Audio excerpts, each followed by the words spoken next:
Salam sejahtera bagi kita semua, saudara-saudaraku yang kekasih dalam Yesus Kristus. Mari kembali kita merenungkan firman Tuhan untuk hari ini. Mari kita berdoa.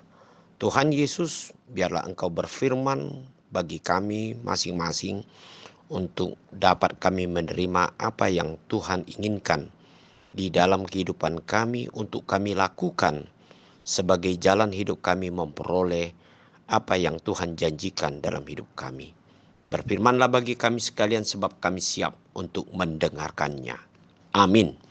Firman Tuhan untuk hari ini Selasa 19 November 2024 tertulis dalam 1 Korintus 1 ayat 25. Sebab yang bodoh dari Allah lebih besar hikmatnya daripada manusia, dan yang lemah dari Allah lebih kuat daripada manusia. Saudara-saudara yang kekasih di dalam Yesus Kristus, ayat hari ini mungkin kita bertanya-tanya apa yang dimaksudkan dengan yang bodoh dari Allah dan yang lemah dari Allah.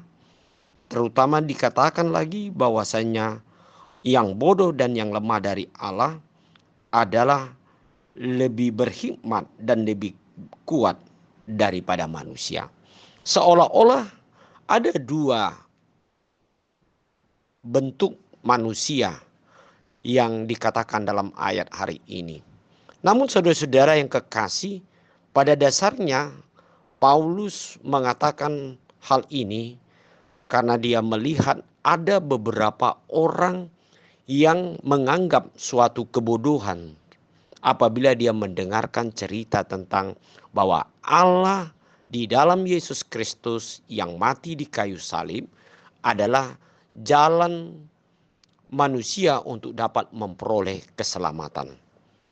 Dan hal ini dilihat dari cara berpikir orang-orang yang percaya akan rencana dan perbuatan Tuhan yang penuh kuasa dan penuh kasih di dalam hidup manusia dan dunia. Sementara di pihak lain, orang-orang yang mengandalkan logika atau rasionalnya, hal ini merupakan suatu kebodohan atau dianggap suatu orang-orang yang tidak memiliki akal sehat dalam hidupnya.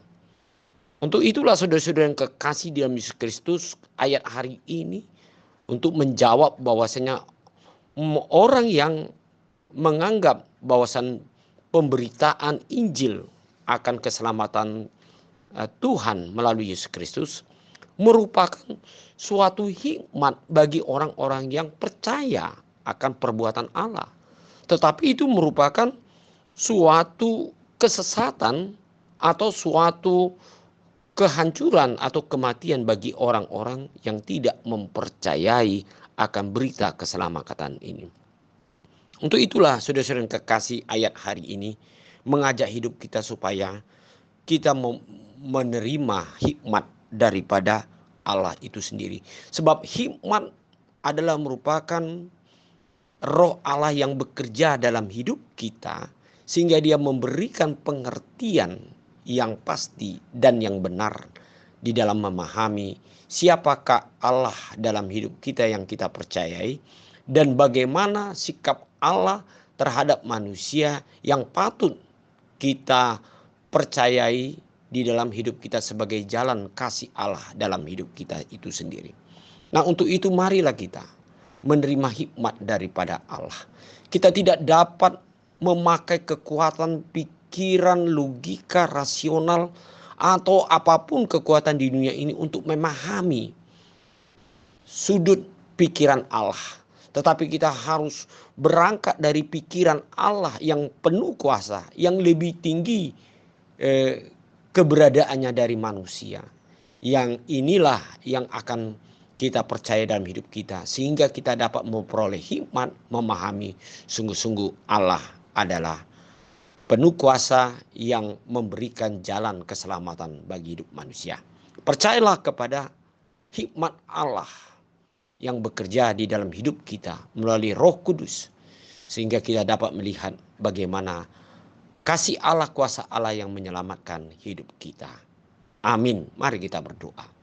Terima kasih Bapa di sorga, biarlah kami tidak mengandalkan kekuatan kami atau pengetahuan kami sendiri ya Tuhan, untuk memahami jalan-Mu, rencana-Mu, dan keselamatan-Mu yang sudah Kau perbuat dalam hidup kami. Terima kasih Tuhan, hanya dalam nama Yesus Kristus kami berdoa. Amin.